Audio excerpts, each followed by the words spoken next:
Hello everyone, তোমাদের জন্য ছোট্ট একটা টিপস নিয়ে আসলাম যে বেস মেকআপ ক্রিয়েট করার পরে সেটাকে কিভাবে পারফেক্ট ওয়েতে সেট করা যায়। তো ফার্স্টেই হচ্ছে এরকম লুজ পাউডার দিয়ে সেট করতে হবে এবং লুজ পাউডারটা হাতে একটু তোমরা মিনিমাইজ করে নিবে।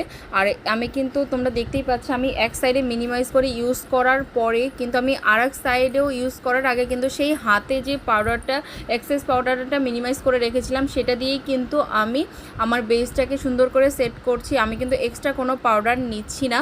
তো এইভাবে তোমরা বেসটাকে সেট করলে কিন্তু বেসটা অনেক বেশি লং লাস্টিং হবে এবং ওয়াটারপ্রুফও হবে। তোমাদের বেসটা একদম সরে যাবে না। অয়েলি স্কিনের জন্য কিন্তু এটা একটা বেস্ট ওয়ে।